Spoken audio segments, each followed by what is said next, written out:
ओम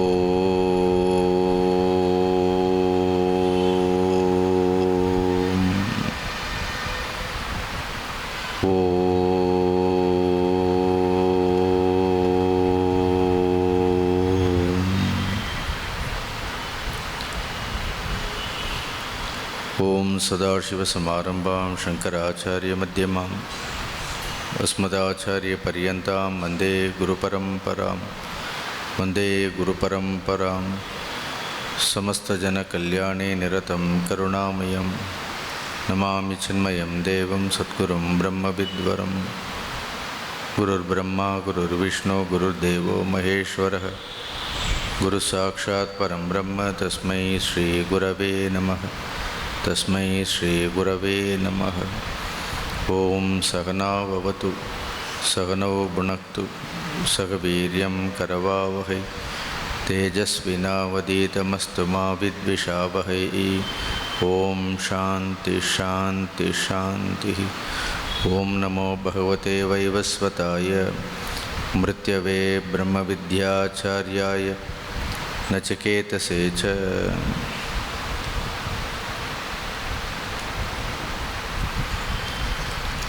हरि ओम। இந்த கட்டோபனிடதம் நாம் கிட்டத்தட்ட ஒரு 20 வகுப்புகளுக்கு மேலாகவே பார்த்திருக்கின்றோம். கேட்கிறதா? இந்த உபநிடதத்தில் 2 அத்தியாயங்கள் இருக்கின்றது. ஒவ்வொரு அத்தியாயத்திலும் 3 பகுதிகள் உண்டு. வள்ளி என்று சொல்வார்கள். முதல் அத்தியாயத்தில் 3 வள்ளி, அதாவது 3 பகுதிகள்.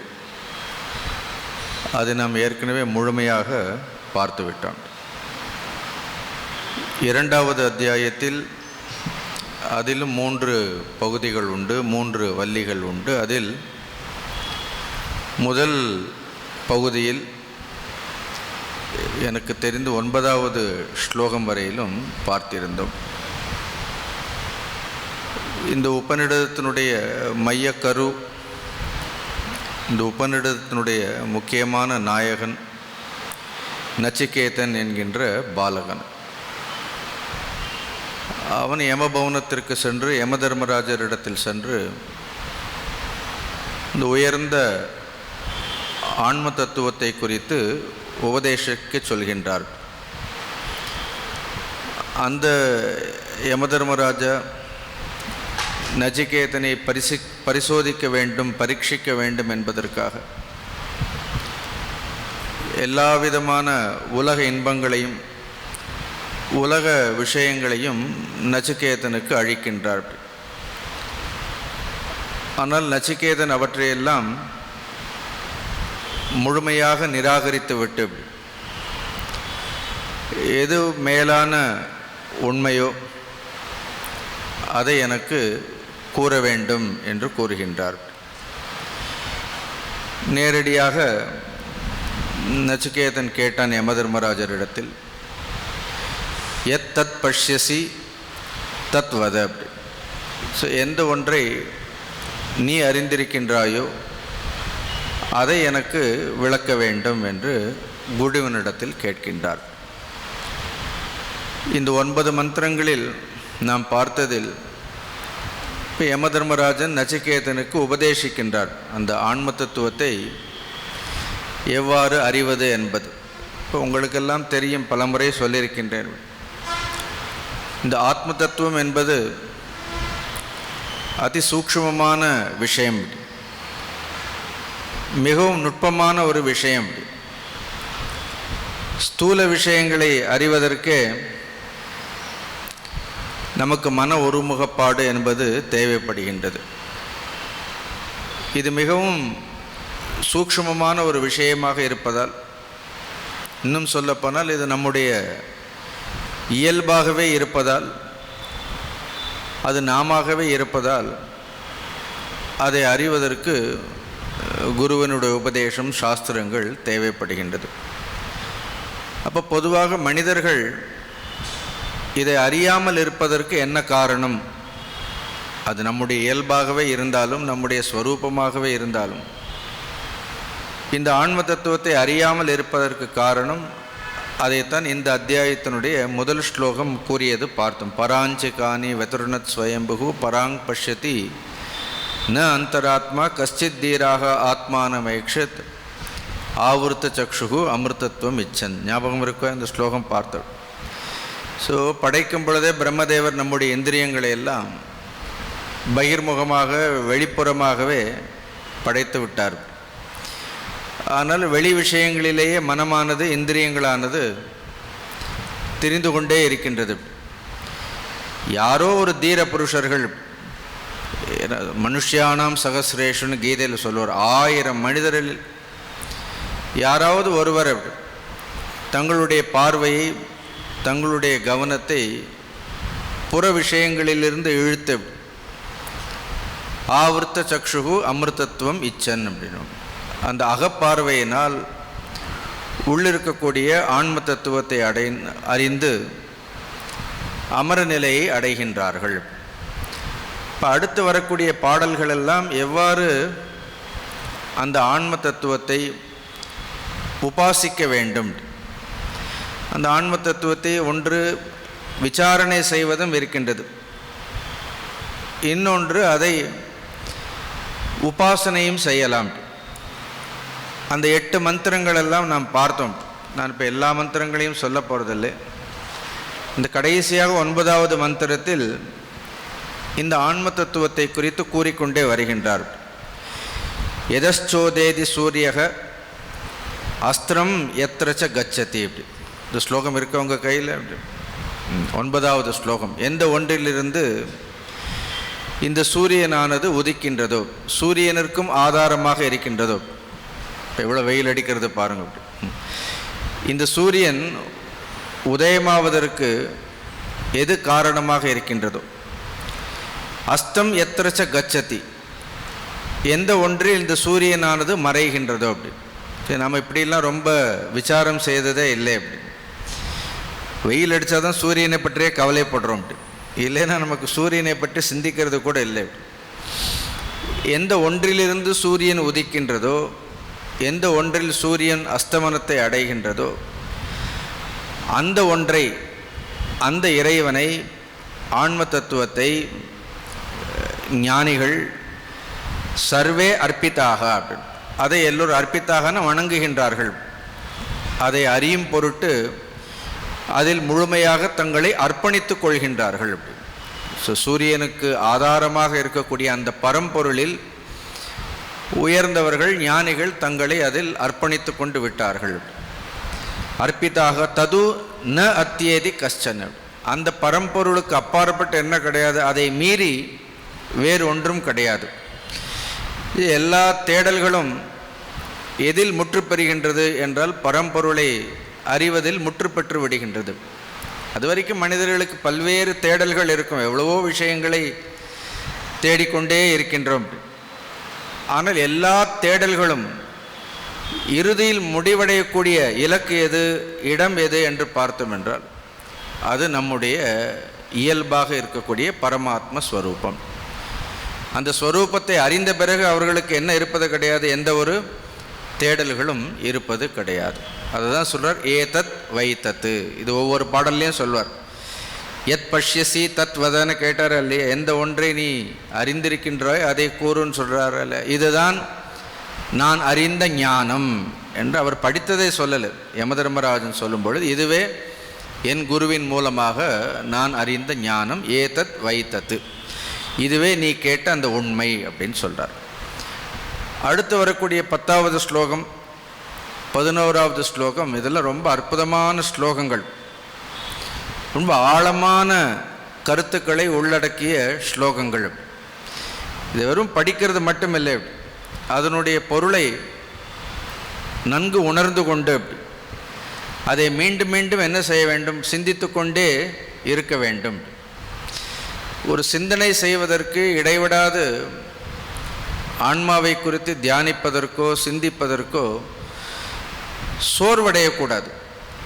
இந்த விஷயங்கள் அயற்சி வரக்கூடாது, சோர்ந்து விடக்கூடாது. தொடர்ந்து ஒரு உற்சாகத்தோடு எப்பொழுதும் உண்மையை தேடுபவர்களுக்கு இருக்க வேண்டியது என்ன என்றால், அந்த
கேட்கிறதா?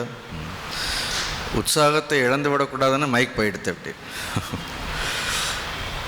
அதில் எல்லா சந்தர்ப்பங்களிலும் சோர்வடையாமல் எவ்வாறு இந்த ஆன்ம தத்துவத்தை குறித்து நாம் சிந்திக்க வேண்டும், எப்படியெல்லாம் சிந்திக்க வேண்டும்னு சொல்லியிருக்கின்றார்கள் பாருங்கள். ஒரு ஸ்லோகத்தில் முடிச்சிருக்கலாம்.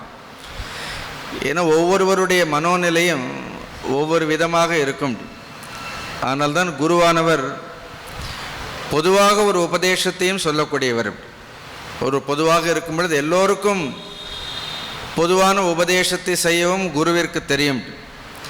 இல்லை தனிப்பட்ட முறையில் யார் யார் என்னென்ன சாதனைகளை செய்ய வேண்டும் என்பதை கேட்டால் அதற்கும் என்ன அவரிடத்தில் பதில் உண்டு. ஆனால் இங்கே பொதுவான உபதேசங்களும் சொல்லப்பட்டிருக்கின்றது, பிரத்யேகமான உபதேசங்களும் சொல்லப்பட்டிருக்கின்றது. அந்த ஸ்லோகம் படிப்போம். அழகான ஸ்லோகம் பார். யதேவேகதமுத்ர யதமுத்ர ததன்விஹ மிருத்யோ சமிருத்யுமாப்னோதி ய இஹ நானேவ பஷ்யதி.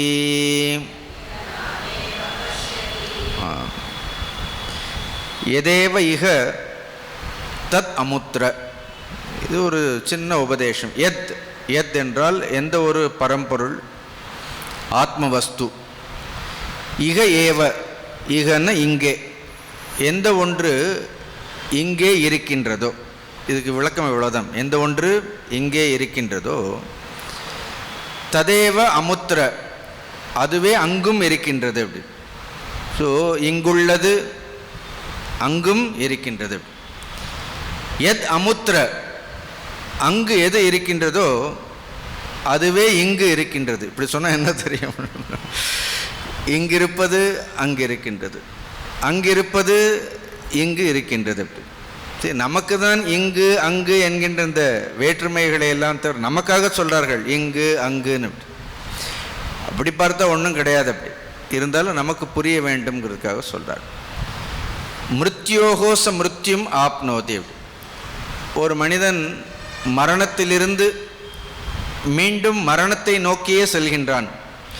பிறப்பை சொல்லலை. அப்படி ஏன்னா பிறப்பு கூட மரணம்தான் சொல்கின்றார்கள்.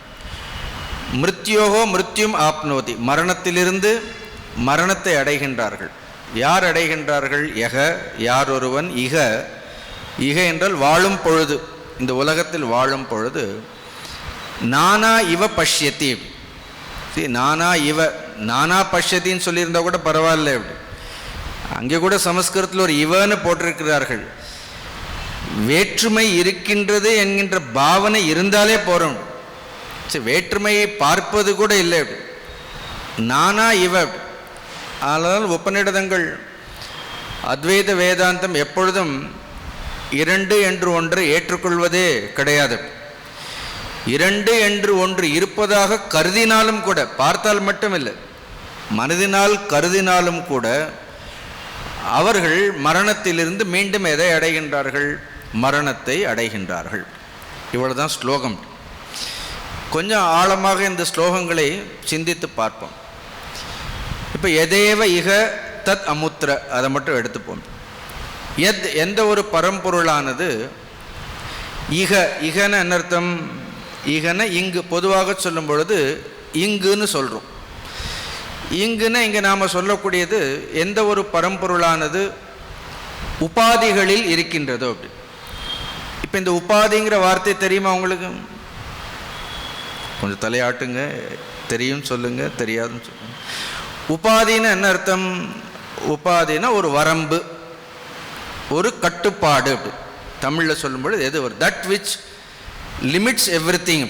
எது ஒன்று வரம்பில்லாத ஒன்றில் ஒரு வரம்பினை ஏற்படுத்துகின்றதோ அந்த வரம்பிற்கு, அந்த கட்டுப்பாட்டிற்கு நாம் என்ன சொல்கின்றோம்? உபாதி என்று சொல்கின்றோம். ஸோ அந்த பரம்பொருளானது உபாதியின் மூலமாக வெளிப்படும் பொழுது, எல்லையற்ற பரம்பொருள் ஒரு எல்லைக்குட்பட்ட ஒரு உபாதிக்குள் வெளிப்படும் பொழுதும் அது எவ்வாறாகவே இருக்கின்றது? அது ஒரு எல்லைக்குள் இருப்பதால் அது ஜீவனாக மாறுவதில்லை. ஆனால் பார்ப்பதற்கு எப்படி இருக்கின்றது? ஜீவன் போன்று தோன்றுகின்றது. இப்போ பொதுவாக உபாதி என்று சொன்னால் இன்னும் கொஞ்சம் விளக்கம் சொல்கின்றேன். 3 விதமான உபாதிகள் உண்டு. ஒன்று காரண உபாதி என்று சொல்வார்கள். இரண்டாவது கரண உபாதி. மூன்றாவது காரிய உபாதி. அப்படி உபாதியிலே இவ்வளோ பேதம் இருக்கு. உபாதி என்றாலே வரம்பு, உபாதி என்றாலே பேதம். இப்போ தமிழில் சொல்கிறோம் உபாதைன்னு சொல்கிறோமா இல்லையா? அந்த உபாதி தான் எல்லா விதமான உபாதைகளுக்கும் காரணம்.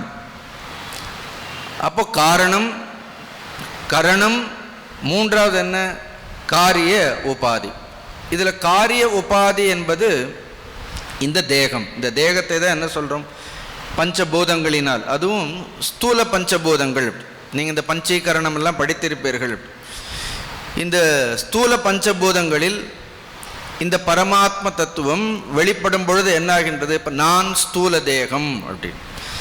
அந்த நான் என்பது எல்லையற்ற பரம்பொருள். அதே பரம்பொருள் இந்த ஸ்தூலமான உடலின் மூலமாக வெளிப்படும் பொழுதும் அது தன்னுடைய இயல்பை இழக்கவில்லை.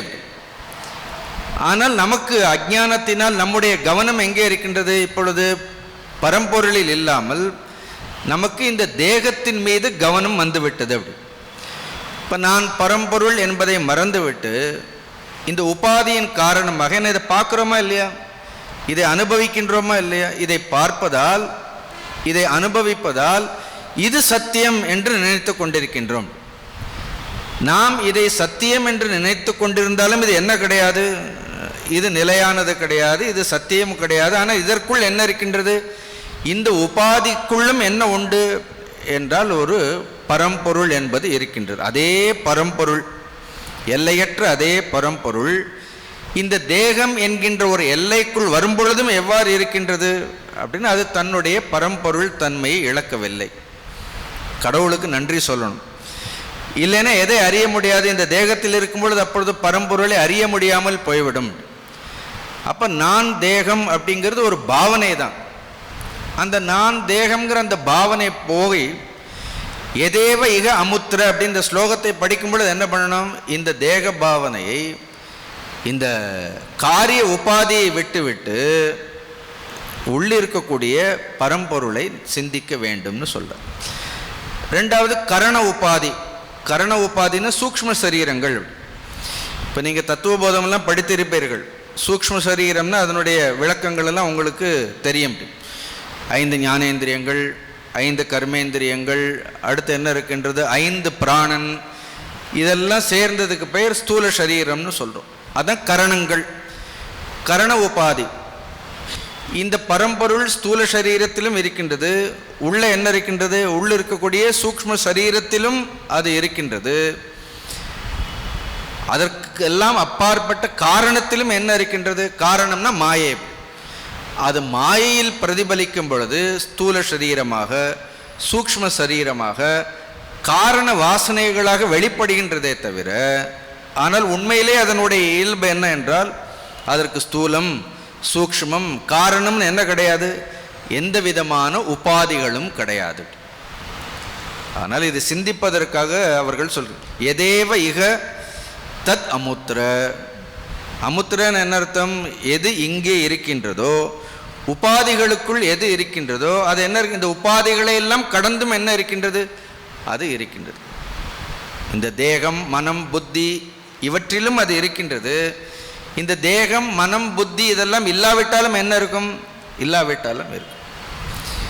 இந்த ஸ்லோகம் வேற எங்கேயாவது படித்த ஞாபகம் இருக்கிறதா? இதே மாதிரி ஒரு ஸ்லோகம் டெய்லி முடிக்கும் பொழுது சொல்லுவோம், பூர்ணமத பூர்ணமிதம்.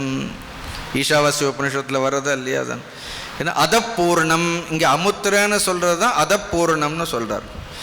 ஏன்னா இதம் பூர்ணம், இங்கே இருக்கக்கூடியது என்ன, பூர்ணாத் கரணத்தில் எல்லா பூர்ணத்திலிருந்தும் இடத்துல என்ன வரும், எது மிச்சம் இருக்கும் என்றால் பூரணம் தான் மிச்சம் இருக்கும். இப்போ நம்மளுடைய கவனம் எங்கே இருக்கணும், இந்த உபாதிகளிலிருந்து நாம் அந்த கவனத்தை எடுக்க வேண்டும். இன்னொரு உதாரணம் சொன்னால் நான் சொல்வேன், நாம் இங்கே இருக்கக்கூடியதெல்லாம் பாருங்க, எல்லா இடங்களிலும் நீக்கமிட்டு இருக்கக்கூடியது என்ன என்றால், ஒரு வீடே கட்டுறோம், எல்லா இடங்களிலும் ஆகாயம்தான் இருக்கின்றது. there is only space. இப்போ ஆகாயம் இந்த ஸ்லோகத்தை சொல்றது, எதேவ இக தத் அமுத்திர யத் அமுத்திர தத் அணு இக அப்படின்னு. ஆகாயம் எப்படி சொல்லுவோம் அப்படின்னா, பெட்ரூமில் இருக்கக்கூடிய ஆகாசம் சொல்கிறது அப்படி. இப்போ நாம் பெட்ரூம் ஸ்பேஸ் அப்படின்னு சொல்கிறோம், ஹால் ஸ்பேஸ் அப்படின்னு சொல்கிறோமா இல்லையா? அப்படின்னா ஹாலில் இருக்கக்கூடிய ஒரு இடம், படுக்கை அறையில் இருக்கக்கூடிய ஒரு இடம் அப்படின்னு. உண்மையிலே இடத்தில் இந்த பேதங்கள் எல்லாம் இருக்கின்றதா? இடத்துல ஒரு பேதமும் இல்லை. முன்னாடி அது எப்படி இருந்தது, அது வெறும் இடமாகத்தான் இருக்கின்றது. இப்போ ஒரு கட்டடம் கட்டப்பட்டு அதில் சுவர்களால் எழுப்பப்பட்டு நாம் வெவ்வேறு இடம், இது படுக்கை அறை இடம், இது நாம் வசிக்கக்கூடிய இடம், இது நாம் பூஜிக்கக்கூடிய இடம்னு நாம தான் என்ன பண்ணுறோம், இந்த பிரிவினைகளை எல்லாம் ஏற்படுத்தினாலும் அந்த ஆகாயம்ங்கிறது இருக்கா இல்லையா? இந்த பிரிவினைகளை ஏற்படுத்தியதால் ஆகாயம் போயிடுதா? Space is always there. இப்போ திருப்பி அந்த கட்டடங்களை எல்லாம் இடித்தவென்றால் திருப்பி என்ன இருக்கும், ஸ்பேஸ் இருக்கும். அப்போ அந்த கட்டடங்கள் தோன்றுவதற்கு முன்பும் என்ன இருந்தது, ஆகாசம் இருந்தது. கட்டடங்கள் இல்லாவிட்டாலும் என்ன இருக்கும், ஆகாயம் இருக்கும். அந்த கட்டடங்கள் இருக்கும் பொழுது கூட என்ன இருக்கும், அப்பொழுதும் கூட என்ன இருக்கும், ஆகாயம் என்பது இருக்கும். இதையே நம்முடைய இந்த தேகத்திற்கு மனதிற்கெல்லாம் கொஞ்சம் சிந்தித்து பாருங்கள். மனம்ங்கிறது நாம் எழுப்பிய ஒரு சுவர், உடல் என்பது ஒரு சுவர். ஆனால் உள்ள இருக்கக்கூடிய சைத்தன்யம், கான்ஷியஸ்னஸ் அப்படின்னு சொல்கிறோமா இல்லையா, அந்த கான்ஷியஸ்னஸ்ங்கிறது ஆகாயம் போன்று. ஆனால் இந்த ஸ்லோகத்திற்கு ஆச்சாரியர் முடிக்கும்போது இந்த முழு ஸ்லோகத்தினுடைய அர்த்தம் என்னன்னு ஒரே வார்த்தையில் கடைசியில் பாஷ்யத்தில் முடிச்சிருப்பார். ஆகாஷவத் பரிபூர்ணம் பிரம்ம ஏவ அகம் அஸ்மி இத்தி வாக்கியார்த்தக. இந்த ஸ்லோகத்தினுடைய அர்த்தம் என்ன அப்படின்னா, ஆகாசம் எவ்வாறு நீக்கமர நிறைந்திருக்கின்றதோ அந்த ஆகாயத்தை போன்று பரிபூர்ண பிரம்ம ஏவ அகம், நான் யார் என்றால் அந்த பிரம்ம வஸ்துவே நான். அப்படி இங்கே ஒரு மாதிரி அங்கே ஒரு மாதிரி இல்லை. அப்படி இந்த மாதிரி உதாரணங்கள் சொல்லலாம். காலையிலிருந்து ஒருத்தர் வீட்டிலேருந்து கிளம்புறார், ஒரு அப்பா கிளம்புறார், சாதாரணமாக வீட்டில் இருக்கும் பொழுது சாதாரண உடையில் இருக்கிறார். திருப்பி ஆஃபீஸ் போகும்பொழுது போலீஸ்காரராக போகிறார். இப்போ ஆள் மாறிடுவாங்களா? இதே மனிதர் யார் குழந்தைகளுக்கெல்லாம் தந்தையாக இருந்தார் அவரே தான் ஆஃபீஸில் போனால் எப்படி இருக்கிறார், அவருடைய உடை மாறி இருக்கின்றது. ஆனால் அங்கே போனாலும் என்ன அர்த்தம், அதே மனிதர் தான். ஆனால் வீட்டில் இருக்கக்கூடிய உபாதிக்கு பெயர் என்ன, அப்பாங்கிற உபாதி இருந்தது. அங்கே போனால் என்ன உபாதி இருக்கின்றது, ஆஃபீஸர்னு உபாதி. வீட்டில் வேஷ்டி கட்டிட்டு இருந்தார், ஒரு உபாதி. அங்கே என்ன உபாதி இருக்கின்றது, ஒரு யூனிஃபார்ம் போட்டிருக்கிறார், ஒரு உபாதி. அப்படி உபாதிகள் தான் மாறிக்கொண்டே இருக்கின்றதே தவிர அந்த மனிதரை பொறுத்த வரைக்கும் என்ன கிடையாது, அந்த மனிதரில் எந்த ஒரு மாற்றமுமே இல்லை. அப்படி மாறிட்டாருன்னா திருப்பி அவர் இங்கே வரும்போது ஞாபகமே இருக்காது. போலீஸ்காரர் வீட்டுக்கு வந்தாருன்னா தான் யாருன்னு தெரியாமல் போயிடும், வீட்டில் இருக்கிறவர் அங்கே போனார்னா யாருன்னு தெரியாமல் போயிடும். அப்போ ஒரு நினைவு இருக்கிறதா இல்லையா, தெர் இஸ் சம் மெமரி. அவர் எதை மறக்கவில்லை அப்படின்னா, நான் மனிதன், தன்னுடைய இயல்பை அவர் மறக்கவில்லை. அந்த இயல்பின் மீது அப்பா என்ற ஒரு உபாதி, வெவ்வேறு ஆடைகள் என்கின்ற உபாதி. இப்போ எங்களுக்கு ஆடைகளை மாற்ற வேண்டிய அவசியமே இல்லை. அங்கே போனாலும் இதே தான், ததேவ அமுத்திர எதேவ, எது அங்கே இருக்கின்றதோ அதே தான் இங்கேயே இருக்கின்றது. நல்ல வேளை அங்கே அப்பாவும் இல்லை, இங்கே சுவாமிஜியும் இல்லை, இங்கேயும் எல்லா இடத்துலையும் சுவாமியாக தான் இருக்கிறோம். ஓரளவு சந்நியாசத்தில் எல்லா உபாதியும் போயிடுது. ஆனால் ஒன்றே நான் சன்னியாசிங்கிற உபாதி இருக்கும், அந்த ஒரு எண்ணம் இருக்கும். அப்படி நான் சன்னியாசி, அந்த சன்னியாசிங்கிற அது கூட என்ன அர்த்தம், அந்த சந்நியாசம்ங்கிறது கூட என்ன அர்த்தம், அதுவும் கூட ஒரு உபாதி தானே. அப்போ எல்லோரும் நமஸ்காரம் பண்ணுறார்கள்னா ஆத்ம தத்துவத்தை நமஸ்காரம் பண்ணுறார்களா? இல்லை, சந்நியாசம்ங்கிற அந்த உபாதியை தான் என்ன செய்கின்றார்கள், வழிபடுகின்றார்கள். இல்லைன்னா யார் யாரை வணங்க வேண்டும் அப்படி. அப்போ எல்லாருக்கும் ஏதாவது வித்தியாசம் இருக்கின்றதா? நான் பிரம்மச்சாரி, நான் கிரகஸ்தன், நான் வானப்பிரஸ்தன், நான் சந்நியாசி, இதெல்லாம் என்ன அர்த்தம்? இந்த பிரிவினைகள் எல்லாமே உபாதிகள், சிருஷ்டியில் இருக்கக்கூடியது. ஆண் ஒரு உபாதி, பெண் ஒரு உபாதி. ஆனால் உண்மையிலேயே பரம்பொருளில் இந்த மாதிரி வேற்றுமைகள் ஏதாவது இருக்கின்றதா என்றால் எந்த ஒரு வேற்றுமைகளும் கிடையாது. என்ன அழகான ஸ்லோகம் பார்த்தீர்களா? அப்போ உட்கார்ந்து சொல்ல எதேவ இக, முதல்ல இதை சொன்ன உடனே எத் ஏவ இக, எங்கு எது ஒன்று உபாதியில் இருக்கின்றதோ தத் அமுத்திர, உடனே எங்கேயோ தேட வேண்டாம், இங்கே அங்கேலாம் ஒன்றும் இல்லை. அப்படி தத் அமுத்திர என்றால் அதுவே உபாதிகள் இல்லாமல் இருக்கின்றது. எத் அமுத்திர அப்படின்னு, எது உபாதிகள் எல்லாம் இல்லாமல் இருக்கின்றதோ தத் அனு இக, அதுவே இங்கேயும் என்ன இருக்கின்றது, உபாதிகளோடு கூடி இருக்கின்றது. அதனால் பிரம்மத்திற்கு என்ன கிடையாது, பிரம்மத்திற்கு இந்த உபாதிகளால் எந்த ஒரு பாதிப்பும் கிடையாது. என்னுடைய இயல்பானது உபாதிகளால் பாதிக்கப்படாது. ஒருவேளை இந்த உபாதிகளையே நாம் உண்மை என்று நினைத்து கொண்டு விட்டோம் என்றால் அப்போ நாம் எதை பார்ப்போம் என்றால் வேறுபாடுகளை பார்த்து கொண்டே இருப்போம். அதனால தான் சொல்கிறேன், யக யாரொருவன் உள்ளிருக்கக்கூடிய இந்த பிரம்மத்தினுடைய இயல்பை மறந்துவிட்டு நானா இவ பஷ்யத்தி, நானான எல்லா விதமான வேற்றுமைகளையே பார்க்கின்றானோ, வேற்றுமைகளையே உண்மை என்று நினைத்து கொண்டிருக்கின்றானோ அவன் எதை அடைகின்றான்? ரொம்ப கடுமையான ஒரு வார்த்தை, மிருத்யோகோ, அவன் மரணத்திலிருந்து மிருத்யும் ஆப்னோதி, அவன் மீண்டும் எதை அடைகின்றான்? மரணத்தையே அடைகின்றான். அப்போ எல்லாவற்றில் இப்போ வேற்றுமைகள் இருக்கும், இல்லாமல் இருக்காது. ஆண் ஆணாகத்தான் தெரியும், பெண் பெண்ணாகத்தான் தெரியும், எல்லா வேற்றுமைகளும் இருக்கும். இப்போ நம்முடைய உடலே எடுத்துக்கொண்டோம் என்றால் எவ்வளோ வேற்றுமைகள் இருக்கின்றது, அப்படி வெவ்வேறு அங்கங்கள் இருக்கின்றது. இத்தனை வேற்றுமைகள் இருந்தாலும் நான் சொல்லும்பொழுது என்ன சொல்றேன், நான் தானே சொல்றேன். அப்படி எல்லா வேற்றுமைகளையும் தாண்டியும் சரி, என்னுடைய கண், என்னுடைய காது, என்னுடைய மூக்கு, என்னுடைய தலை, அப்போ அந்த என்னுடைய அந்த நான்கிறது என்ன இருக்கிறது, ஒரு மாறாமல் ஒன்று இருக்கின்றதா இல்லையா? இத்தனை வேற்றுமைகளை நான் பார்த்தாலும் நான் என்னில் வேறுபாடுகளை பார்ப்பதே கிடையாது. இந்த காலுக்குன்னு ஒரு ட்ரீட்மெண்ட் நான் கொடுக்கறது இல்லை, வலி வந்து அது வேறு. அப்படி நான் என்னுடைய தலையை எவ்வாறு நான் என்று உணர்கின்றேனோ அதே போன்று என்னுடைய பாதத்தையும் நான் என்று உணர்கின்றேன். ஆனால் வேற்றுமைகளை பார்க்கிறோமா இல்லையா? அதே மாதிரி பார்க்கும் பொழுது என்ன இருக்கும், எல்லா விதமான வேற்றுமைகளும் இருக்கும், அதை நிராகரிக்க முடியாது. ஆனால் இந்த வேற்றுமைகளுக்கெல்லாம் அப்பாற்பட்டு என்ன இருக்கின்றது, மாறுபடாத ஒரு ஆத்ம தத்துவம் என்று ஒன்று உண்டு. ஆனால் ஆவிவேகி, அஞ்ஞானத்தில் இருப்பவர் இந்த ஒன்றை பார்க்காமல் அவர் எதை பார்க்கின்றார் என்றால் வேற்றுமைகளையே பார்க்கின்றார். நல்ல கவனமாக கவனித்து பாருங்கள், ஆலோசித்து பாருங்கள். when you see differences in this world, what happens? நாம் வேற்றுமைகளை எல்லாம் பார்த்தோம் என்றால் இந்த வேற்றுமைகளால் என்ன நேர்கின்றது ஆலோசித்து பார்த்துருக்கிறோமா? இப்படி வித்தியாசங்களை வேற்றுமை எல்லாரையும் பிரித்து பிரித்து பிரித்து பார்த்தோம்னா என்ன நடக்கும்? வேற்றுமைகளினால் ஒப்பீடு எழும். முதல்ல ஒரு வேற்றுமைன்னு ரெண்டுன்னு வந்துட்டு, ரெண்டு ஏற்றுக்கொண்டு ரெண்டு இருக்குது, இது வேறு இது வேறு அப்படிங்கக்கூடிய எண்ணம் வந்துவிட்டால் உடனடியாக என்ன வரும்? ஆங்கிலத்தில் கம்பேரிசன்னு சொல்வார்கள். ரெண்டு இருந்தால் வேற்றுமைகளை பார்த்தோம் என்றால் ஒன்றிற்கு அதிக முக்கியத்துவத்தை நாம் கொடுப்போமா இல்லையா? அப்படி மற்றொன்றிற்கு குறைந்த முக்கியத்துவத்தை கொடுப்போம். ஒன்று இந்த ரெண்டு இருந்தால் இன்னொன்று என்ன பண்ணணும், எப்பொழுதும் ஒன்றிற்கும் மற்றொன்றிற்கும் ஒரு ஒப்பீடு இருந்து கொண்டே இருக்கும். ஒன்றை நாம் விரும்புவோம், மற்றொன்றை நாம் என்ன பண்ண மாட்டோம், விரும்ப மாட்டோம். அப்போ எங்கே வேறுபாடுகள் இருக்கின்றதோ, வேறுபாடுகள் என்று வந்துவிட்டால் முக்கியத்துவம் கொடுப்பது, முக்கியத்துவம் கொடுக்காமல் இருப்பது, அதுதானே. ஒரு இடத்துக்கு போனால் நமக்கு முக்கியத்துவம் கொடுக்கலன்னா உடனே நமக்கு என்ன வர்றது அப்படின்னு, நாம் அதை அவமானமாக நினைக்கின்றோமோ இல்லையா அப்படின்னு. ஏன் நினைக்கணும் அப்படின்னு, நாம் போகிற இடங்களிலெல்லாம் எல்லோரும் நமக்கு முக்கியத்துவம் கொடுக்க வேண்டும்னு என்ன கிடையாது, ஒரு அவசியமும் இல்லை அப்படின்னு. ஞானி யாரிடத்திலும் எதுவும் எதிர்பார்ப்பதே கிடையாது. இந்த விவேக சூடாமணியில் சங்கராச்சாரிய பகவான் ஒரு உதாரணம் சொல்லுவார். மாட்டுனுடைய கழுத்தில் போய் ஒரு நல்ல மாலையை போட்டு அதற்கு என்ன தெரியும் அப்படின்னு, அது ஒன்று அதை பற்றியெல்லாம் தனக்கு மாலை போட்டார்கள்னு அது ஒன்றும் சந்தோஷப்பட போகிறதும் இல்லை.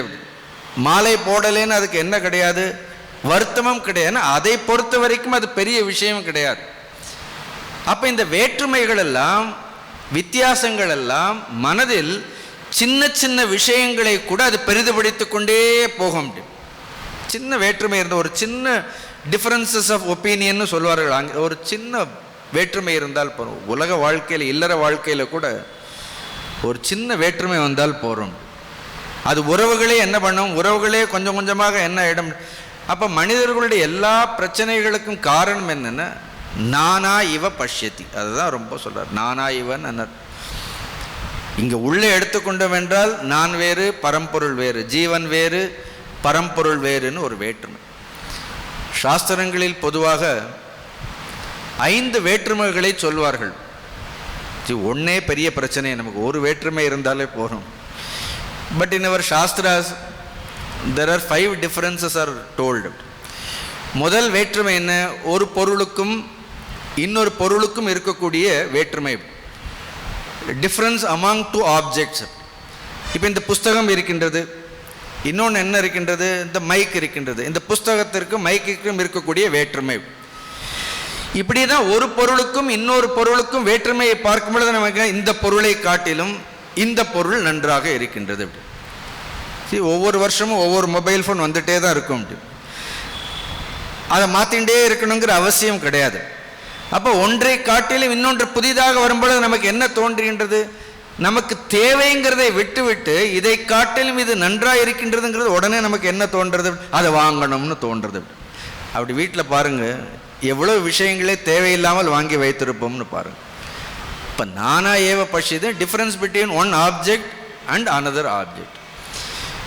இது பொருளுக்கும் பொருள், விஷய வித்தியாசம் விஷயத்திற்கும் விஷயத்துக்கும். இன்னொரு 2வது வித்தியாசம் என்ன, எனக்கும் பொருளிற்கும் இருக்கக்கூடிய வித்தியாசம். சரி, நான் என்ன நினைக்கிறேன், நான் பிரம்மம், ஆனால் இந்த புஸ்தகம் என்ன நினைக்கிறோம், இந்த புஸ்தகம் பிரம்மம் இல்லைன்னு நினைக்கிறோம். இந்த புஸ்தகம் பிரம்மம், இதைக்கும் மரியாதை அட்டை போட்டெல்லாம் வைக்கணும், இதையும் ஒழுங்காக வச்சுக்கணும். இது சாதாரண விஷயம் இல்லை. இதிலும் பிரம்மம் என்ன இருக்கின்றது அப்படின்னா சத்வஸ்துவாக இருக்கின்றது, அதிலும் இருக்கின்றது. ஆனால் நான் நினைக்கிறேன், நான் மட்டும்தான் உணர்வோடு இருக்கக்கூடியவன், இதற்கெல்லாம் என்ன கிடையாது, எந்த ஒரு உணர்வுகளும் கிடையாதுங்கிற ஒரு எண்ணம். அதிலும் என்ன பார்க்கிறோம், ஒரு பேதத்தை பார்க்கின்றோம். அப்போ பொருளுக்கும் இருக்கக்கூடிய பேதம், அப்போ பொருளிற்கும் எனக்கும் இருக்கக்கூடிய பேதம். அப்போ ஒரு ஜீவனுக்கும் இன்னொரு ஜீவனுக்கும் இருக்கக்கூடிய ஜீவ பேதக, விஷய பேதக, விஷயி பேதக, ஜீவ பேதக, ஒரு ஜீவனுக்கும் இன்னொரு ஜீவனுக்கும் உள்ள பேதம். இதுதான் பெரிய பிரச்சனையே. நமக்குள்ளே என்ன இருக்கின்றது, எவ்வளோ அத்வைதங்கள் படித்தாலும் என்ன இருக்கும், திரும்ப என்ன பண்ணுறோம், அந்த வித்தியாசங்களை பார்த்து கொண்டே இருக்கின்றோம்.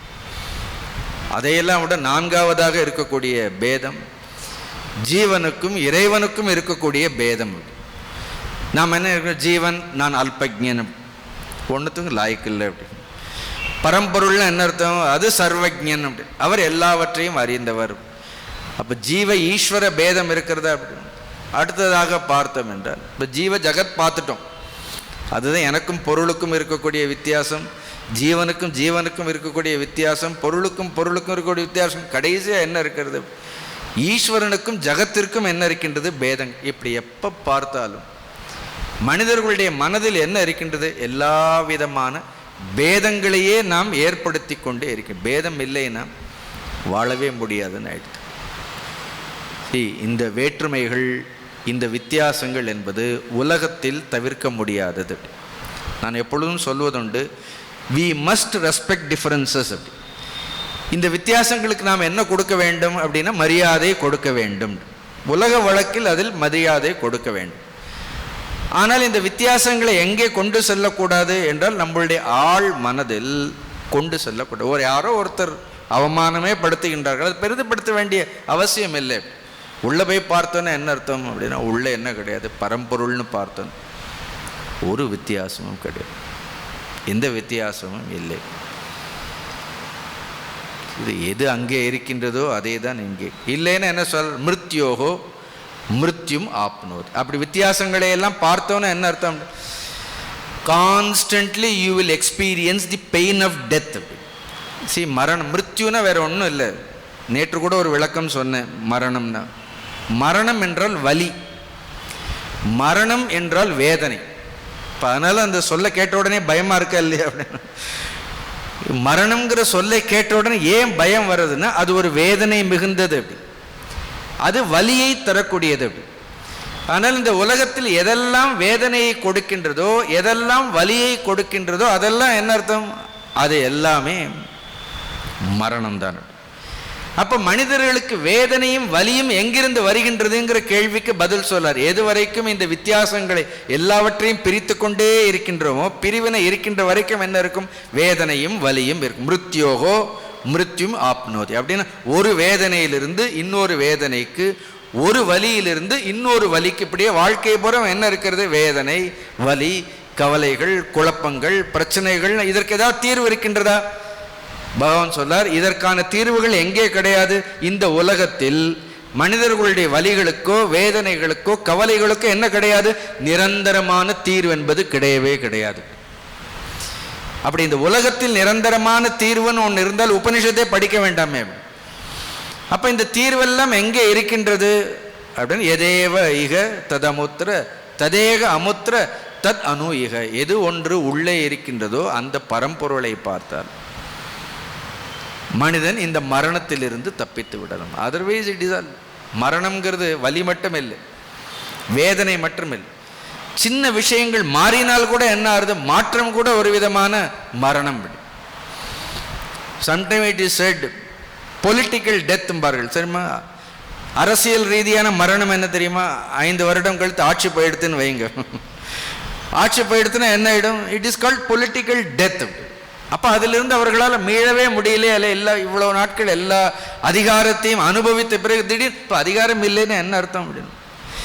இப்போ 11 மணி வரைக்கும் தான் இதில் உட்கார முடியும். நான் இதுக்கு மேலே இங்கேயே உட்கார கீழே இறங்கி தானே வரணும்.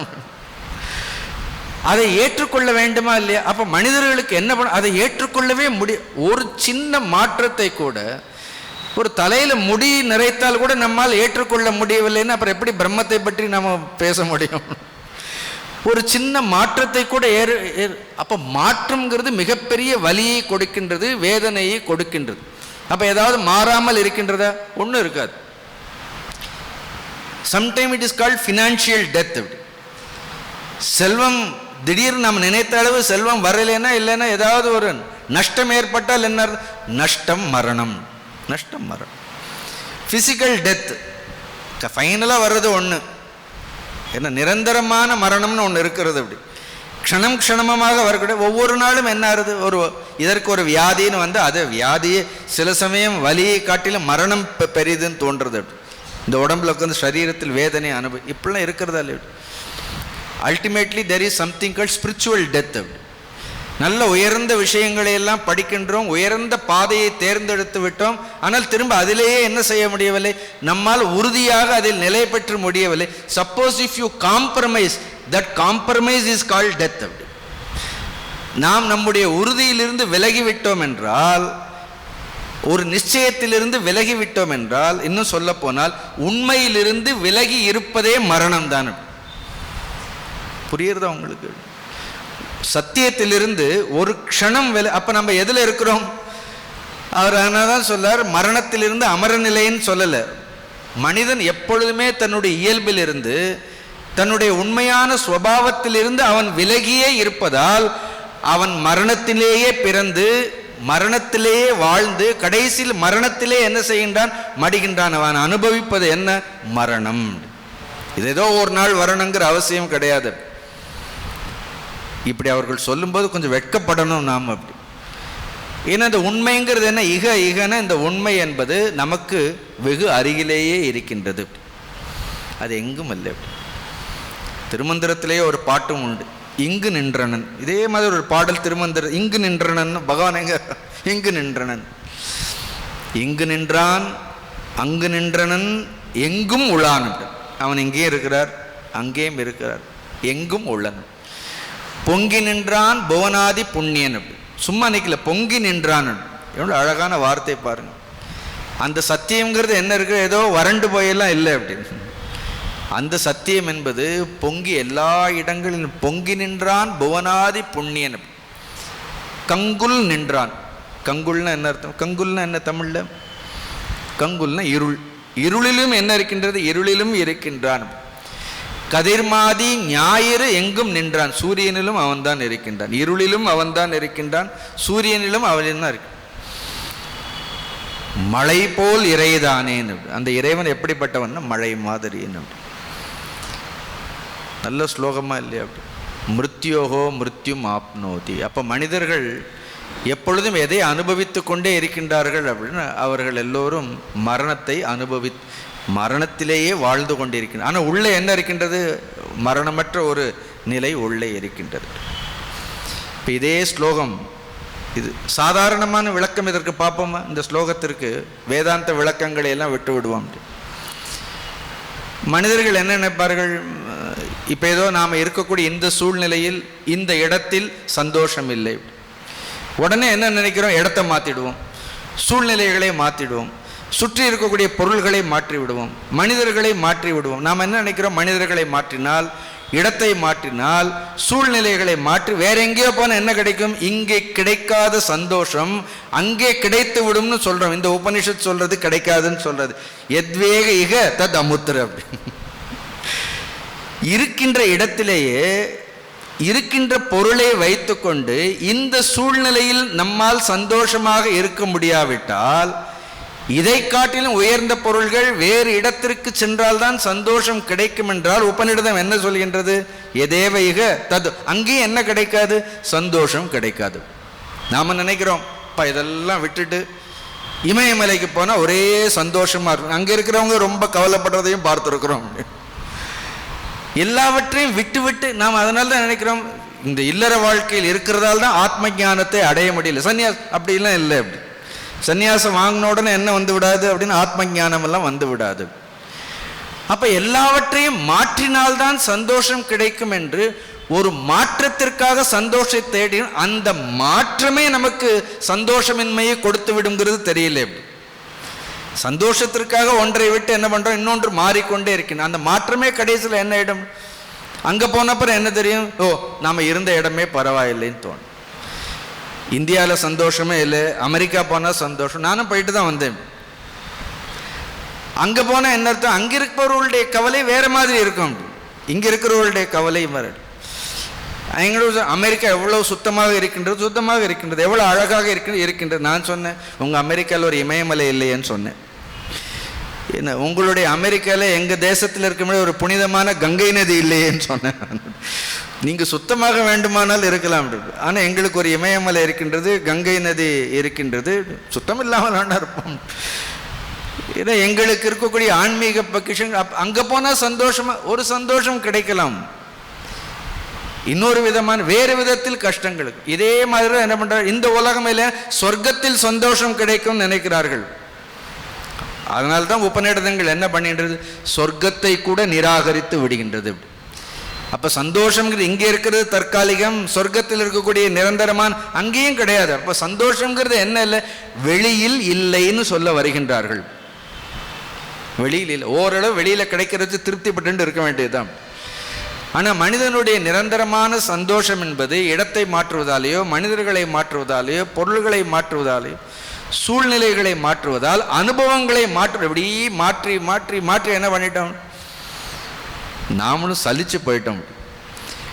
ஆனால் உண்மையான சந்தோஷம் என்ன இருக்கின்றது அப்படின்னா, இந்த வரம்புகளை எல்லாம் கடந்து உள்ளே என்ன இருக்கின்றது? உள்ளே அந்த உள்ளே இருக்கக்கூடிய ஆத்ம தத்துவத்தில் இருக்கின்றது. இப்போ புரியுறது அந்த ஸ்லோகம்? இப்போ பாரு, அதில்னா மிருத்யோகச மிருத்யும் ஆப்னோதி. யமதர்மராஜன் சொல்லார், வீணாக அவர்கள் என்னுடைய கடைசியில் அவர்கள் யாரை வந்து அடைகின்றார்கள்? என்னையே வந்து அடைகின்றார்கள். ச இக நானேவ பஷ்யதி அப்படின்னு சொல்லி முடிச்சிட்டார். இப்போ இது கேட்ட உடனே நமக்கு என்ன பண்ணணும்? அடுத்து ஒரு எண்ணம் தோன்ற வேண்டும். சரி, எது இங்கும் உள்ளதோ அங்கும் உள்ளதோ, அங்கும் உள்ளதோ இங்கும் உள்ளதோ, எந்த வேற்றுமைகளும் இல்லாமல் இருக்கின்றதோ அந்த பரம்பொருளை, அந்த பிரம்ம வஸ்துவை அறிவது யஜ்ஞனம். இந்த கேள்வி கேளுங்கள். இப்போ அங்கேயும் இருக்கிறது இங்கேயும் இருக்கிறது, எல்லா இடங்களிலும் இருக்கிறத நமக்கு மனசு என்ன இருக்கிறது அப்படின்னா ரொம்ப ரொம்ப கஷ்டம். அப்போ எல்லா இடங்களிலும் நீக்கமர நிறைந்திருக்கக்கூடிய அந்த பரம்பொருளை எவ்வாறு அறிய முடியும்? அதற்கும் ஒரு வழி சொல்கின்றார்கள். எப்படி அறிய முடியும்? உண்மையிலே அறிய வேண்டும்ங்கிற ஆர்வம் இருந்தால் அந்த ஸ்லோகம் படித்தால் தெரிந்துவிடும். எப்படி அறிய, எதன் மூலமாக அறிய வேண்டும்னு சொல்கின்றார். பார்ப்போமா? ஏன் இல்லாத ஒன்றை பற்றி சொல்லவே இல்லை. எது உங்களிடம் இருக்கின்றதோ, இல்லாத ஒன்றை வைத்து அறியணும்னு சொல்லலை. இப்போ இதுக்காக நீங்கள் 1 லட்சம் கொண்டு வாங்க, 2 லட்சம் கொண்டு வாங்கலாம் கேட்கல. இதை தெரிஞ்சுக்கணும்னா 1 கோடி கொடுங்க, 2. எது நம்மிடத்தில் இருக்கின்றதோ, எது நமக்கு கொடுக்கப்பட்டிருக்கின்றதோ. இன்னும் ஒன்றை நான் உங்களுக்கு விளக்கமாக சொல்லிக் கொள்கின்றேன். எதெல்லாம் நமக்கு இறைவனால் கொடுக்கப்பட்டிருக்கின்றதோ அதெல்லாம் இறைவனை அறிவதற்காகவே கொடுக்கப்பட்டிருக்கின்றது. அதுதான் ஆச்சரியம். இறைவன் மனிதனுக்கு இந்த மனித உடலை கொடுத்திருக்கின்றான் என்றால் இந்த மனித உடல் என்பது இறைவனை அறிவதற்காகத்தான் கொடுக்கப்பட்டிருக்கின்றது. அதுதான் பிரதானம். உலக வாழ்க்கை, உயிர் வாழ்க்கைங்கிறது சாதாரண, அது எல்லாமே பிழைத்து கொண்டே தான் இருக்கின்றது. மனித பிறவி என்பது எதற்காக கொடுக்கப்பட்டிருக்கின்றது? இறைவனை அறிவதற்காக, ஒரு சத்தியத்தை தெரிந்து கொள்வதற்காக கொடுக்கப்பட்டிருக்கு. இப்போ அந்த இறைத்தன்மையை, அந்த பரம்பொருளை அறிவது எவ்வாறு, அதை சொல்லக்கூடிய இன்னொரு அழகான ஒரு ஸ்லோகம் பாரு. மனசை வேதமாப்தவ்யம்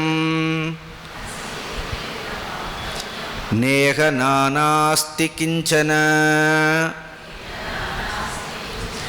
மிருத்யோச மிருத்யும் கச்சதி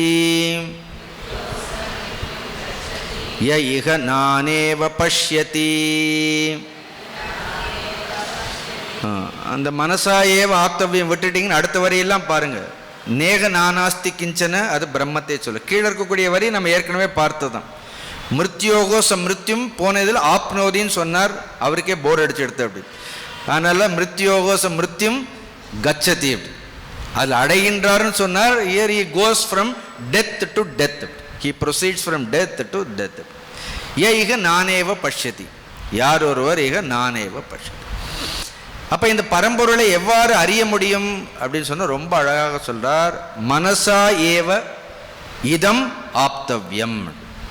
இதம், இதம்னு என்ன அர்த்தம்? இதம்னா பிரம்மஸ்வரூபம், வேற ஒன்றும் இல்லை. இதம், அது இதம்னு சொன்னாதான் ரொம்ப இதமாக இருக்கிறது.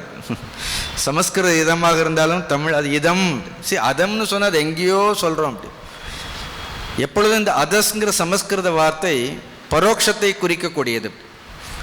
இதம்ங்கிறது என்ன? இதம்ங்கிற வார்த்தை பிரத்யட்சமாக இருக்கக்கூடியதை குறிக்கக்கூடியது. அதனால தான் அது இதமாக இருக்கிறது. இதம் எத்தனை தடவை சொல்றது பாருங்க. இதம் இதம் இதம். திஸ் திஸ் திஸ்ன்னு சொல்வார். இது இங்கேயே இருக்கின்றது. இதம் ஆப்தவ்யம். ஆப்தவ்யம் அர்த்தம் அடையத்தக்கது. இதம் ஆப்தவ்யம் கொடுக்கும் பொழுது ஒரு பாசிட்டிவாக சொல்றார். இதம் ஆப்தவ்யம், திஸ் கேன் பி அச்சீவ்டு. இதை நம்மால் என்ன பண்ணி அடைய முடியும், அல்ல இதுவே அடையப்பட வேண்டும். இதம் ஆப்தவ்யம். எதன் மூலமாக அடைய வேண்டும்? ரொம்ப அழகாக சொல்லிட்டார். மனசா ஏவ ஆப்தவ்யம் சொல்லிட்டாரா? எதனால் அடையணும் இதை? மனதினால் இதை அடைய முடியும். எல்லாருக்கும் மனசு இருக்கா? இல்லைன்னு யாராவது சொல்ல முடியுமா? பகவான் சொல்றார், எல்லாருக்கும் மனம்னு ஒன்று கொடுத்துருக்கிறேன். மனசா ஏவ இதம் ஆப்தவ்யம். அப்போ இதை தேடுறதுக்கு எங்கேயாவது மனதை கொண்டு அடகு வச்சிருக்கிறோமா? இப்போ வச்சிருக்கிறோம், அதுதான் ப்ராப்ளமே. முதல்ல இந்த மனதை என்ன பண்ணியிருக்கிறோம்? விஷயங்களெல்லாம் அடகு வைத்திருக்கின்றோம். கொஞ்சம் அந்த மனதை என்ன பண்ணணும்? விஷயங்களில் அடகு வைக்கப்பட்டிருக்கக்கூடிய இந்த மனதை மீட்டு என்ன பண்ணணும்? அப்படின்னு அதற்கு பிரம்மங்கிற அந்த விஷயத்தை கொடுக்க வேண்டும். பிரம்ம ஞானம்ங்கிற அந்த விஷயத்தை மனதிற்கு என்ன கொடுக்க வேண்டும்? மனதிற்கு கொடுக்க வேண்டும். ஸோ அதனால தான் மனசா ஏவ இதம் ஆப்தவ்யம். இப்போ உங்களுக்கு ஒரு சின்ன விஷயம் சொல்கிறேன், கொஞ்சம் கவனமாக கேட்டுட்டே இருங்க. இப்போ மனசை பற்றி நாம் நிறைய சொல்கிறோம். மனதினால்தான் இதை அடைய முடியும். இப்போ நிறைய பேருக்கு பொதுவாக மனம்னா என்ன சொல்கிறோம்? மனதினுடைய இயல்பு என்ன? நீங்கள் சாஸ்திரங்கள் படிக்கும், சாஸ்திரத்தை விடுங்க, மனதினுடைய இயல்புன்னு சொல்லும்போது என்ன சொல்கிறோம்? சங்கல்ப விகல்பாத்மகம் மனம். எப்போ பார்த்தாலும் மனதில் என்ன இருக்கிறது? ஒரு சங்கல்பம் வருது. அப்புறம் என்ன ஆகுது? இன்னொரு சங்கல்பம், முன்பு செய்த சங்கல்பத்திற்கு விரோதமான சங்கல்பம், அதற்கு பேர் தான் விகல்பம்னு பெயர். ரெண்டு சங்கல்பம் தான். ஒன்று காலையில் 4 மணிக்கு எழுந்திரிப்போம்னு ஒரு சங்கல்பம் வரும், இல்லை 6 மணிக்கு எழுந்திரிப்போமே இன்னொரு சங்கல்பம் வரும். அது முந்தைய சங்கல்பத்தை தோற்கடித்து விடும். It defeats previous determination. Then that is how it becomes விகல்ப. அது எதுவாக மாறிவிடுகின்றது? விகல்பமா. இப்படியே மனம்ங்கிறது என்ன ஆகுது? சங்கல்ப விகல்பங்கள் நிறைந்ததுன்னு சொல்லிகிட்டே இருக்கிறோம். ஆனால் ஒன்று கேட்டு பாருங்க, ஆலோசனை பண்ணி பாருங்க, பகவான் மனதை இப்படியா படைச்சிருக்கிறார்? இந்த மனம் என்பது எதிலிருந்து தோன்றியது? இந்த கேள்வியை நம்ம கேட்டு பார்க்க வேண்டும். நேர பிரம்மம்னு போயிடாதீங்க. அப்படின்னு எல்லாமே பிரம்மத்திலிருந்து தோன்றியதுதான். What is the origin of this mind? மனதினுடைய உண்மையான இயல்பு என்ன? இப்பொழுது நம்முடைய மனதினுடைய இயல்பு என்ன என்பதை பற்றி நாம் சிந்திக்க வேண்டும். என்னுடைய மனதினுடைய உண்மையான இயல்பு என்ன? என்னுடைய மனம் எதனால் ஆனது? எதிலிருந்து தோன்றிய இந்த மனம்? இப்போ நீங்கள் படிச்சிருப்பீர்களா இல்லையா? மனம் எதிலிருந்து தோன்றியது? பஞ்சபூதங்கள். பஞ்சபூதங்கள் இருந்து தானே. இந்த பஞ்சபூதங்களுக்கு என்ன உண்டு? 3 குணங்கள் உண்டு. சத்துவம், ரஜஸ், தமஸ். பஞ்சபூதங்களிலே இருக்கிற பிரம்மாஸ்ரயா மாயா, சத்வ ரஜ தம திரிகுணாத்மிகா மாயா அஸ்தி. படிச்சிருக்கீங்களா? அது பிரம்மாஸ்ரயா சத்வ ரஜஸ் தமோ திரிகுணாத்மிகா மாயா அஸ்தி. அப்போ இந்த பஞ்சபூதங்கள்லையும் என்ன உண்டு? சத்துவம் இருக்கின்றது, ரஜஸ் இருக்கின்றது, தமஸ் இருக்கின்றது. பஞ்சபூதங்களில் ஒவ்வொன்றிலிருந்தும், எல்லா பஞ்சபூதங்களினுடைய சத்துவத்திலிருந்தும் தோன்றியது எது? மனம்ங்கிறது 5 பஞ்சபூதங்களுடைய சத்துவ குணத்திலிருந்து தோன்றியது மனம். இப்போ அப்படி தெரியறதா நமக்கு உண்மையிலே? அப்போ மனமே எதிலிருந்து தோன்றியது என்றால் சத்துவ குணத்திலிருந்து தான் தோன்றி இருக்கின்றது. அது ரஜோகுணத்திலிருந்தோ தமோ குணத்திலிருந்தோ தோன்றவில்லை. எல்லா விதமான ரஜோகுணத்திலிருந்து தோன்றியது கர்மேந்திரியங்கள். ஞானேந்திரியங்கள் எல்லாம் ஒவ்வொரு பஞ்சபூதத்தினுடைய சத்துவ குணத்திலிருந்து தோன்றியது. எல்லா பஞ்சபூதங்களுடைய சத்துவத்திலிருந்து தோன்றியது மனம். கர்மேந்திரியங்கள் பிராணம் எல்லாம் ரஜோகுணத்திலிருந்து தோன்றியது. தமோ குணத்திலிருந்து தோன்றியது உடல். அதனால தான் மனதை ஏன் சொல்ற? மனம், புத்தி, சித்த, அகங்காரம், இது 4ம் என்ன? அந்தக்கரணம்னு சொல்றோம். இந்த அந்தக்கரணமே எதிலிருந்து தோன்றியது? இயல்பாகவே சத்துவகுணத்திலிருந்து தோன்றியது. எவ்வளோ அழகு! அப்போ ஒரு மனிதனுடைய இயல்பை எதுவாக இருக்கின்றது? சத்துவமாக இருக்கின்றது. அந்த மனதை கொண்டு போய் என்ன பண்ணிட்டோம்?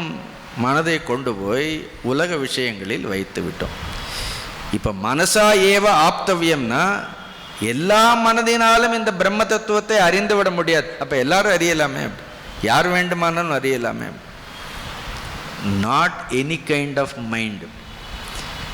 அதான் ஆச்சாரியார் இந்த ஸ்லோகத்துக்கு முன்னாடி, மனசா ஏவ ஆப்தவியமுக்கு முன்னாடி என்ன பண்ணிடுவார்? ஒரு இன்ட்ரோடக்ஷன் கொடுத்துருவார். நான் தேடி தேடி பார்த்தேன், ஸ்லோகத்தில் ஏதாவது சொல்லியிருக்கிறான், ஸ்லோகத்தில் சொல்லலை அவர். ஸ்லோகத்துக்கு முன்னாடி என்ன சொல்றார் அப்படின்னா, இங்கே எழுதியிருக்கிறார், பிராக் ஏகத்துவ விஜானாத் ஆச்சாரிய ஆகம சம்ஸ்கிருதேன மனசா ஏவ ஆப்தவியம். ரொம்ப அழகாக தெளிவாக எழுதிவிட்டார்கள். பிராக் ஏகத்துவ விஜானாத். இந்த ஞானத்தை நீங்கள் பெற வேண்டும் என்றால் முதலில் என்ன பெற வேண்டும்? மனதால் இந்த ஞானத்தை பெற வேண்டும். இப்போ அதுதான் பண்ணிட்டு இருக்கிறோம். முதலில் மனதிற்கு இந்த ஞானத்தை கொடுத்து கொண்டே இருக்க வேண்டும்.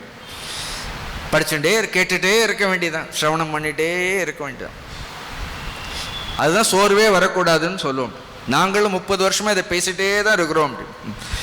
ஆனால் ஒரு நாளும் சோர்வடைந்ததே இல்லை. ஒவ்வொரு தடவையும் இந்த ஸ்லோகம் பேசும்பொழுது ஆனந்தமாகத்தான் இருக்கும். அப்போ இந்த ஞானத்தை முதலில் என்ன பண்ணணும்? பிராக் ஏகத்துவ விஜ்ஞா. முதல்ல இந்த ஞானத்தை குறித்து மனதிற்கு என்ன பண்ண வேண்டும்? we should gain this knowledge through our mind. மனதின் மூலமாக இந்த ஞான விஷயங்களை சந்தேகத்திற்கு இடமில்லாமல், சந்தேகமாக வரக்கூடாது, குழப்பம் இல்லாமல் தீர்க்கமாக. அதனால ஒரு விஷயத்தை படித்த, அதுக்குத்தான் நான் ஒரு ஸ்லோகத்திற்கு அதிக நேரம் எடுத்துக்கொள்கின்றேன். வேறு ஒன்றும் இல்லை. இப்போ முடிச்சு என்ன பண்ண போகிறோம்? விஷயம் ஒன்று தானே. பேருக்கு கடோபனிஷத் முடித்தோம் அப்படின்னு இருக்கும் அப்படின்னு. அது முக்கியம் இல்லையே, அது முக்கியம் இல்லை. அப்போ முதலில் அந்த ஞானத்தை எவ்வாறு பெற வேண்டும்? அதனால தான் முதல்ல சொல்கிறார் ஆச்சாரியர். நல்ல ஒரு குருவை அணுகிய, நல்ல சாஸ்திரங்களை படித்தவர்கள், இந்த ஞானத்தை உணர்ந்தவர்கள். ஞானத்தை யார் மூலமாக? இந்த சங்கிலிருந்து விழுந்தாதான் என்ன சொல்வார்கள்? தீர்த்தம்னே சொல்வார்கள். சங்கிலிருந்து விழுந்தாதான். கங்கை ஞான கங்கைன்னு சொல்கிறோமே, அது நேராக ஆகாயத்திலிருந்து வந்த, அது இவ்வளவு புனிதமானதாக இருந்திருக்க முடியாது. அதை சிவபிரான் தன்னுடைய ஜடையில் தரித்து அங்கிருந்து வந்ததால் தான் என்ன ஆறுது? அதற்கு இவ்வளவு மகிமை. அதே ஞானம் ஒரு குருவின் மூலமாக, ஒரு ஆச்சாரியன் மூலமாக நமக்கு கிடைக்கும் பொழுது என்ன ஆயிடுறது? அது ஏற்கனவே தங்கம்தான் ஞானமே.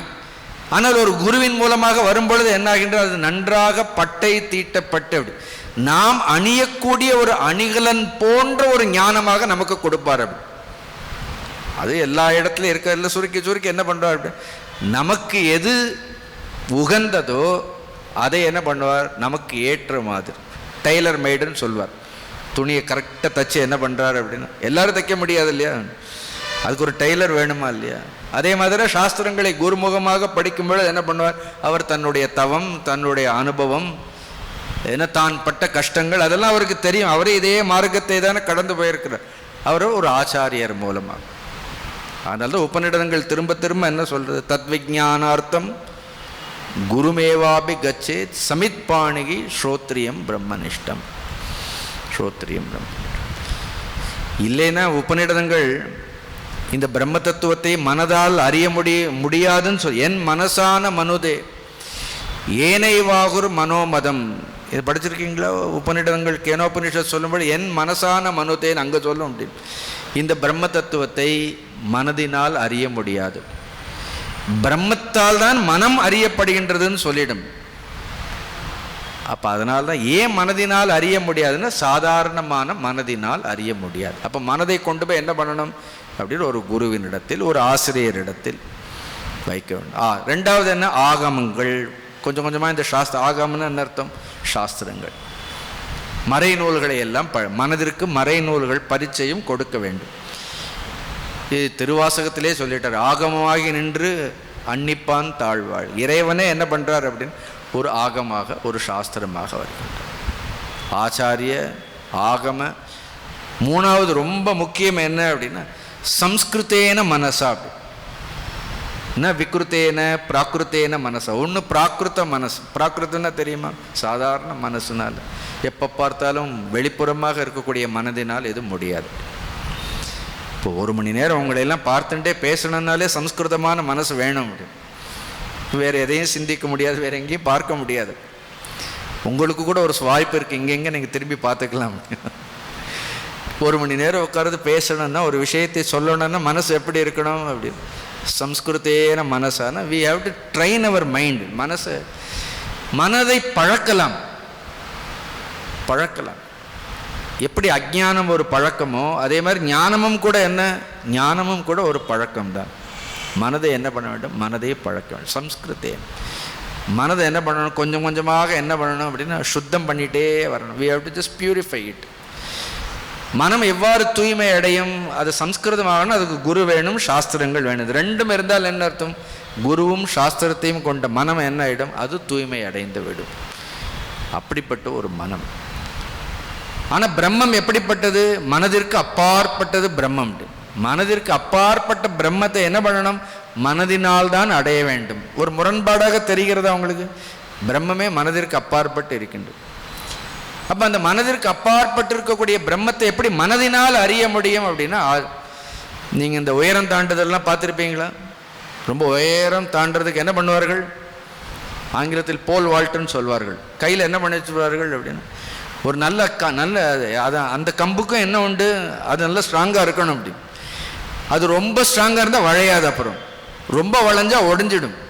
அது வளையணும், அதே நேரத்தில் என்ன பண்ணக்கூடாது, ஒடியும். மனசு எப்படி பக்குவப்படுத்தணும் பாருங்க. If mind is so rigid, truth cannot be realized. But then if mind is so light அப்படின்னு, அப்படிப்பட்ட மனதினாலும் என்ன பண்ண முடியாது. அப்போ மனதை கூட என்ன பண்ண வேண்டும், அந்த நீங்கள் பார்த்துருக்கீங்களா இந்த உயரம் தாண்டுதல், நீ பார்த்தா தான் இந்த உதாரணம் நமக்கு புரியும். கரெக்டாக என்ன சரியாக வளையும். அது வளைஞ்சு மேலே தாண்டும் போது என்ன பண்ணணும், அதை என்ன பண்ணணும்னா விட்டுடும். இப்போ நீங்கள் சுவாமிஜி இங்கே எப்படி வந்தீங்க அப்படின்னா காரில் வந்தேன். ஆனால் கார்லேயே உட்காந்துருக்குறோம். யாராவது கேட்டால் என்ன சொல்லணும், காரில் தான் வந்தோன்னு சொல்கிறோம். ஆனால் கார் எங்கே இருக்கிறது, அதை எங்கே விடணுமோ அங்கே விடணும். அதே மாதிரி மனதை தாண்டி பிரம்மம்னா மனம் தூய்மைப்பட்டு விட்டால் ஒரு நிலைக்கு அப்புறம் என்ன இடம், மனமே என்ன இடம், பிரம்மத்தில் ஒன்றுபட்டு விடும். ஏன்னா மனம் வேறு பிரம்மம் வேறுங்கிறது இல்லை. பிரம்மத்தினுடைய ஒரு உபாதி தான் மனம். பிரம்மம் வேறு மனசு வேறு இல்லையே. ஆனாலும் சொல்கிறார்கள் மனசா ஏவ ஆப்தம். எவ்வளோ அழகாக இருக்குதுப்பா. இப்போ வரிசையாக சொல்லிகிட்டே வர்றாரு பாருங்க. முதல் போன பாடலில் இங்கே இருக்கிறது தான் அங்கேயும் இருக்கிறது, அங்கே இருக்கிறது தான் இங்கேயும் உள்ளதுன்னு சொல்லிட்டார். இப்போ அதை எல்லா இடத்துலையும் இருக்கிறது எப்படி அறிய முடியும் அப்படின்னு அடுத்து என்ன சொல்கிறார், மனசா ஏவ ஆப்தவ்யம்னு சொல்லிட்டார். இப்போ மனதினால் அந்த பிரம்ம தத்துவத்தை ஆத்ம தத்துவத்தை, அது நாமம் இல்லை ரூபம் இல்லை, அப்புறம் மீண்டும் அதை எவ்வாறு சிந்திப்பது, அதுதான் அடுத்த பாடல் தான் இந்த கடோபநிடத்தினுடைய மையமான ஸ்லோகம். இதுதான் ரொம்ப முக்கியமான ஒரு ஸ்லோகம். அப்போ மனதினால் அந்த ஆன்ம தத்துவத்தை பிரம்ம தத்துவத்தை எவ்வாறு தியானிக்க வேண்டும்னு, இதற்கு பெயர் தான் அங்குஷ்ட மாத்திர வித்தைன்னு பெயர். ஒவ்வொரு உபநிடதத்திலையும் ஒவ்வொரு வித்தை இருக்கும். ஸோ இங்கே இந்த கடோபநிடதத்தில் யமதர்மராஜன் நச்சிகேதனுக்கு கொடுத்த முக்கியமான உபதேசம் மனதினால் பிரம்மத்தை எவ்வாறு உபாசிக்க வேண்டும்ங்கிறது. இவ்வளோதான் இந்த உபநிடதம். இதுக்கு மேலே என்ன கிடையாது இந்த உபநிடதத்தில், ஒன்றுமில்லை. அது என்னங்கிறது நாளை பார்ப்போம். புரியுறதா உங்களுக்கு இந்த ஸ்லோகங்கள்? ஓம் பூர்ணமத பூர்ணமிதம் பூர்ணாத் பூர்ணமுதச்யதே பூர்ணஸ்ய பூர்ணமாதாய பூர்ணமேவாவசிஷ்யதே. ஓம் சாந்தி சாந்தி சாந்தி. ஹரி ஓம் ஸ்ரீ குருப்யோ நமः. ஹரி ஓம்.